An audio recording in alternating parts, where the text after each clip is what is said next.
ተናስተልኝ ክብራትና ክብራን የዩቲዩብ ቻናል ቤተሰቦች የሰዓቱን አራት አጫጭር መረጃዎች ይዤ ቀርብ ያለው። የመጀመሪያው መረጃ ክብራን አድማጮች በአድዋ ከተማ አሳዛኝ የሚባል ዜና ተሰምቷል። 5 ልጆች በከሰል ጭስ ታፍነው የአንድ ቤተሰብ ልጆች ሞተው ማደራቸው ተዘግቧል። ጉዳዩን በተመለከተ የትግራይ ፖሊስ በጉዳዩ ዙሪያ የሰጠውን መግለጫ አስደምጣችኋለሁ። መላው የአድዋ ሕዝብን ያስደነገጠና ያሳዘነው መረጃ በቀዳሚነት አድምጠን በሁለተኛነት የምንሻገረው ደግሞ የኢትዮጵያ ብሔራዊ ባንክ ለመላው የዲያስፖራ አባላት የሰጠውን ማሳሰቢያ ነው። የኢትዮጵያ ብሔራዊ ባንክ ለዲያስፖራዎች የሰጠው ማሳሰቢያ ምንድነው? የምናደምጠው ቀጣይ ዜና ሲሆን፣ በሌላ በኩል ደግሞ የሶማሌላንድ ውጥረት በቀጠለበት በአሁኑ ሰዓት የሶማሊያው ፕሬዝዳንት ሐሰን ሼህ መሐመድ እንደተለመደው ጉዳዩን ለማብራራት ወደ ቱርክ በዛሬው ዕለት ማቅናታቸው ተዘግቧል። ይህንን የተመለከተ አጠር ያለ ዘገባ ይኖራል። በሌላ በኩል ቻይና ተገንጣይ የምትላትን ታይዋንን ከባ ግዙፍ የተባለ ወታደራዊ ልምምድ ዳግም መጀመሯ ተሰምቷል።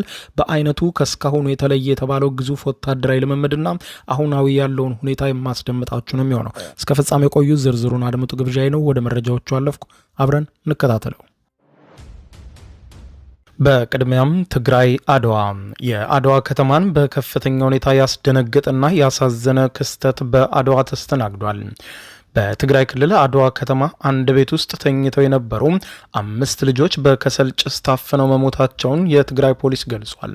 አደጋው የደረሰው በአድዋ ከተማ እንዳ ገብርኤል በሚባል ሰፈር ውስጥ እንደሆነ ፖሊስ የገለጸ ሲሆን ሌሊት ላይ ነው ክስተቱ የተስተናገደው። ሕፃናቱ በከሰሉ ጭስ ታፍነው መሞታቸው የታወቀው በማግስቱ እንደሆነ የአድዋ ከተማ ፖሊስ አዛዥ ምክትል ኢንስፔክተር መኮንን አሰፋል ለቢቢሲ አረጋግጠዋል። እናት በከሰል ማንደጃ ወጥ እየሰራች አምሽታ በዚያው እሳቱን ሳታጠፋው በር ዘግታ በመተኛቷ ልጆቹ ለህልፈት መዳረጋቸውን የፖሊስ ኃላፊው ገልጸዋል። በማግስቱ ቤተሰብና ጎረቤት በር ከፍቶ ሲገባ እናት ራሷን ስትስት እድሜያቸው ከ3 እስከ 14 የሆኑት 3 ሴት ልጆችና 2 ወንድ ልጆች ደግሞ ሞተው ተገኝተዋል። በአደጋው ህይወታቸው ያለፈ ልጆች በአጠቃላይ 5 ሲሆኑ 3ቱ በሕክምና ላይ የምትገኘው ግለሰብ ልጆች ሲሆኑ 2ቱ ደግሞ የባሏ እህት ልጆች መሆናቸውን የፖሊስ አዛዡ ገልጸዋል። ፖሊስ አደጋው ወደ ደረሰበት መስኮት የሌለው ቤት ሲገባ ቤቱ በጭስ ታፍኖ እንደነበረና የልጆቹም ህይወት አልፎ እንደተገኘም ፖሊስ በመግለጫው ላይ አስታውቋል። ይህ ዜና መውጣቱን ተከትሎ በርካታ የአካባቢው ሰዎች ከፍተኛ ሀዘንና ድንጋጤ እንደተሰማቸው ገልጸዋል። በሌላ ዜና የኢትዮጵያ ብሔራዊ ባንክ ኑሯቸውን በውጭ ሀገር ላደረጉና ወደ ሀገር ቤት ገንዘብ ለሚልኩም ዲያስፖራዎች አስቸኳይ ማሳሰቢያ አወጣ። በዋሽንግተን ዲሲና አካባቢው የሚገኙ ከብሔራዊ ባንክ ፈቃድ የሌላቸው 14 የገንዘብ ማስተላለፊያ ድርጅቶች ከነገንዘባቸው ድርጅቶቹ መታገዳቸውን የኢትዮጵያ ብሔራዊ ባንክ ባወጣው ጥብቅ ማሳሰቢያ አስታውቋል። በኢትዮጵያ ብሔራዊ ባንክ ፈቃድ የሌላቸው የገንዘብ አስተላላፊ ድርጅቶችንና ሌሎችም ህገወጥ የሐዋላ አስተላላፊዎችን መጠቀም በሀገሪቷ ህግ የተከለከለ መሆኑን ገልጾ በሀገር ውስጥ ያሉ የህገ ወጥ ሐዋላ ተቀባዮችም ላይ ችግር እንደሚያስከትል ገልጿል። የኢትዮጵያ ብሔራዊ ባንክ በህግ የተሰጠው ስልጣን መሰረት ፈቃድ በሌላቸው የገንዘብ አስተላላፊ ድርጅቶችም ላይ ብቻ ሳይሆን በሀገር ውስጥና ህገ ወጥ የውጭ ምንዛሬ ተቀባዮችም ላይ እርምጃ እየወሰደ እንደሆነ ገልጿል።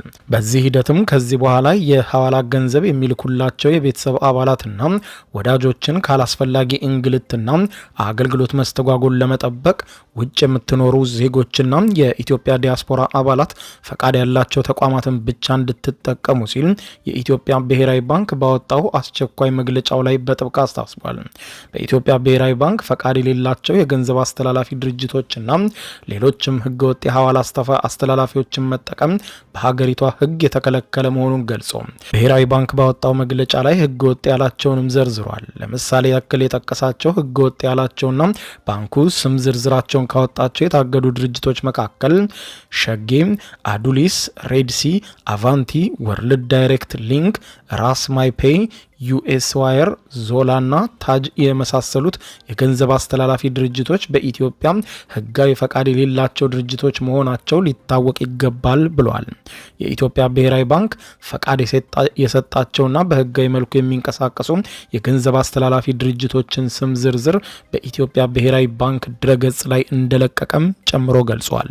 በሌላ ዜና ኢትዮጵያ ከሶማሌላንድ ጋር የመግባቢያ ስምምነት በተፈራረመች ሰሞን ጉዳዩን ወደ ቱርክ በመሄድ ለቱርኩ ፕሬዝደንት ረሲብ ጣይብ ኤርዶዋን አቤት ብለው የነበሩት የሶማሊያው መሪ ከሰሞኑ ደግሞ እስራኤል ለሶማሌላንድ የሰጠችውን እውቅና ተከትሎ በዛሬው ዕለት የሶማሊያው መሪ እንደተለመደው አቤት ለማለት ወደ ቱርክ ማቅናታቸው ተዘገበ። የሶማሊያው ፕሬዝደንት ሐሰን ሼህ መሐመድ በቱርክ ፕሬዝደንት ረሲብ ጣይብ ኤርዶዋን ጥሪ ነው በተባለ ግብዣ በዛሬው ዕለት ወደ ቱርክ ማቅናታቸው ተመልክቷል። በቱርክ ይፋዊ ስራ ጉብኝት እንደሚያደርጉም የቱርክ ፕሬዝደንት ጽህፈት ቤት ባወጣው መግለጫ ላይ ገልጧል። የቱርኩ ፕሬዝደንት ኮሚኒኬሽን ዳይሬክተር የሆኑት ቡርሃኔቲን ዱራን በማህበራዊ ሚዲያ ገጻቸው ላይ እንደገለጹት በጉብኝቱ ወቅት የሁለቱ ሀገራት መሪዎች በቱርክና በሶማሊያ መካከል ያለውን የሁለትዮሽ ግንኙነት በሁሉም ረገድ ይገመግማሉ ብለዋል። እንዲሁም ትብብራቸውን ይበልጥ ማጠናከር በሚቻልበት ሁኔታ ላይ በሶማሊያ የጸረ ሽብር ትግል፣ የሀገራዊ አንድነት ማረጋገጥ ጥረቶችና በቀጠናዊ ጉዳዮች ዙሪያም በሰፊው ይወያያሉ ተብሎ ይጠበቃል ብለዋል። ይህ ጉብኝት የሚደረገው ቱርክ እስራኤል ለሶማሌላንድ የሰጠችውን እውቅና ህገወጥ ስትል በይፋ ካወጀች በኋላ ነው። የቱርክ ውጭ ጉዳይ ሚኒስትር ቃል አቀባይ አንኩ ኬሴሊ እንዳሉት ከሆነ የእስራኤል ውሳኔ የኔታንያሁ መንግስት በቀጠናውና በዓለም አቀፍ ደረጃ አለመረጋጋትን ለመፍጠር የሚደረገውን ህገወጥ እንቅስቃሴ ተጨማሪ ማሳያ ነው ብለዋል። ቃል አቀባዩ አክለውም የእስራኤል የፊልስጤን መንግስት እውቅና እንዳያገኝ የምታደርገውን ጥረት ወደ ጎን በመተው በሶማሊያ ውስጥ ጉዳይ ጣልቃ መግባቷ ግልጽ የሆነ የመስፋፋት ፖሊሲ አጀንዳ ነው ብለውታል። ቱርክ የሶማሊያን ግዛት አንድነትና ሉዓላዊነት እንደምትደግፍ የገለጸች ሲሆን ስለ ሶማሊያ ወደፊት እጣ ፈንታ የሚወሰኑ ሁኔታዎች የሁሉንም ሶማሊያውያንን ፍላጎት ያንጸባረቁ መሆን እንዳለባቸውም አጽንኦት ሰጥተው አሳስበዋል። ይህ በዚህ እንዳለ የሶማሊያው ፕሬዝደንት ሐሰን ሼህ መሐመድ በጅቡቲ ከተማ ከጅቡቲ አቻቸው ፕሬዝደንት ኢስማኤል ኦማር ጊሌ ጋር በትናንትናው ዕለት ተገናኝተው ወቅታዊ ቀጠናዊ ጉዳዮች ላይ ምክክር ማድረጋቸውን ቪላ ሶማሊያ ካሰራጨው መረጃ ላይ ተመልክቷል። በሁለቱ መሪዎች ውይይት ላይ ዋነኛ አጀንዳ ሆኖ የተነሳው የሶማሊያ አንድነት በሚል ሉዓላዊነቷና ግዛታዊ አንድነትን ከአደጋ ለመጠበቅ በሚደረጉ ዲፕሎማሲያዊ ጥረቶች ዙሪያ ነው መሪዎቹ የተወያዩ ተብሏል። መሪዎቹ እነዚህን የዲፕሎማሲ ስራዎች እንዴት በጋራ ማስተባበርና ማጠናከር እንደሚቻል በሰፊው መክረዋል ነው የተባለው። በተለይም በሁለቱ መሪዎች ስብሰባ የሶማሊያን መከፋፈል የሚቃወሙና የሀገሪቱን አንድነት የሚደግፉ ወዳጅ ሀገራት ያላቸውን አቋም ማጠናከር አስፈላጊ መሆኑን ሁለቱ መሪዎች አጽንኦት ሰጥተውበታል የተባለ ሲሆን ፕሬዝደንት እስማኤል ኦማር ጊሌ ጅቡቲ ምንጊዜም ከሶማሊያ ጎን በመቆም ለሀገሪቱ ሉዓላዊነትና አንድነት መከበር የምታደርገውን ድጋፍ አጠናክራ ትቀጥላለች ነው ያሉት። ይህ የሁለቱ መሪዎች ግንኙነት የተደረገው በቀንዱ ቀጠና በተለይም በኢትዮጵያና በሶማሌላንድ መካከል ከተፈረመው የመግባቢያ ሰነድ ኤምኦዩ በኋላ የሶማሊያ ሉዓላዊነት ጉዳይ አነጋጋሪ በሆነበት ወቅት ነው። ጅቡቲ የሶማሊያን ሉዓላዊነት ከሚደግፉና የሶማሌላንድን ከሶማሊያ የመገንጠል እንቅስቃሴ ከማይቀበሉ የቀጠናው ሀገራት መካከል አንዷ መሆኗ ይታወቃል። በሌላ ዜና ቻይና ተገንጣይ የምትላት ታይዋንን ለማስጠንቀቅ ስትል በዙሪያዋ አዲስና ግዙፍ ወታደራዊ ልምምድ ማድረግ መጀመሯ ተዘገበ። ቻይና ተገንጣይ ኃይሎችን ለማስጠንቀቅና የደሴቲቷን ቁልፍ አካባቢዎችን መቆጣጠር የሚያስችል ግዙፍ ወታደራዊ ልምምድ ነው በሰርጦ አቅራቢያ እያደረገች ያለችው ተብሏል። የሀገሪቱ ጦር፣ ባህር ኃይል፣ የአየር ኃይልና ሌሎችም ኃይሎች የተኩስ ልምምድን ጨምሮ ለወታደራዊ ልምምድ በሰፊው መሰማራታቸውን ነው ቤጂንግ ያስታወቀች። የፍትህ ተልእኮ 2025 የሚል የመለያ ስም የተሰጠው ይህ ግዙፍ የወታደራዊ ልምምድ አሜሪካ ትልቅ የተባለውን የተለያዩ የወታደራዊ መሳሪያዎችን በ11 ቢሊዮን የአሜሪካን ዶላር ለታይዋን መሸጧን ባሳወቀች በቀናት ውስጥ ነው። የመሳሪያ ሽያጩ ከቤጂንግ ብርቱ ተቃውሞ የገጠመው ሲሆን በአጸፋው ቻይና በአሜሪካ የመከላከያ ኩባንያዎች ላይ ግዙፍ ማዕቀብ መጣሏ ተዘግቧል። ታይዋን በዚህ ዓመት የመከላከያ ኃይሏን ማጠናከሯን የምትወስዳቸው እርምጃዎች የግዛቷ አካል አድርጋ የምታያት ቻይናን አስቆጥቷል። የታይዋን ፕሬዝዳንታዊ ጽህፈት ቤት የቻይና ወታደራዊ ልምምድ ዓለም አቀፋዊ ባህልን የሚጥስ ነው በሚል ተተችቷል። የታይዋን መከላከያ ሚኒስትር ሰኞ ጠዋት የቻይናን የጦር አውሮፕላኖችና መርከቦችን በታይዋን አካባቢ መመልከቱን ገልጾ የሀገሪቱ ጦርና የሚሳኤል ስርዓት ሁኔታውን እንዲቃኝ መመደቡንና የታይዋንም ጦር በተጠንቀቅ እንዲቆም ታዟል። ኃይሉ ታይዋንንና ህዝቦቿን ሙሉ በሙሉ ለመከላከል በከፍተኛ ተጠንቀቅ ላይ እንደሚገኝም ሚኒስትሩ ባወጣው መግለጫ አስታውቋል። የታይዋን ሰርጥ አካባቢ ላይ የተመደበው የቻይና ምስራቃዊ እዝ በዊቦ በተባለው የማህበራዊ ትስስር ገጽ ወታደራዊ ልምምዱን የፍትህ ጋሻ ሲል አሞካሽቶታል። ለመገንጠል እያሴሩ ያሉ ሁሉም ጋሻው ሲያገኛቸው ይመነጠራሉ ሲልም በመግለጫው ላይ አመልክቷል። የመጀመሪያው ወታደራዊ ልምምድ መጀመሩን ያሳወቀው የቻይና መከላከያ ሚኒስትር ዋናው ልምምድ ደግሞ በዛሬው ዕለት ረፋዱን እንደሚጀመር ገልጿል። ቻይና ለረጅም ዓመታት ከታይዋን ጋር ሰላማዊ ውህደት ስትወተውት የቆየች ሲሆን የደሴቲቷን መገንጠል ግን ሰላማዊ ባልሆነ መንገድ የሚያስቆምም ሕግ አላት። ቤጂንግ የታይዋን ፕሬዝዳንት ኢቺ ቺንግ ቲ የታይዋንን ነጻነት እየመሩ ነው በሚል ትከሳለች። የታይዋን ፕሬዝዳንት ታይዋን ወትሮውንም ሉዓላዊ ሀገር ናት በማለት ነጻነቷን በይፋ ማወጅ አይጠበቅባትም፣ ሀገር ከሆንን ቆይተናል ባይ ናቸው።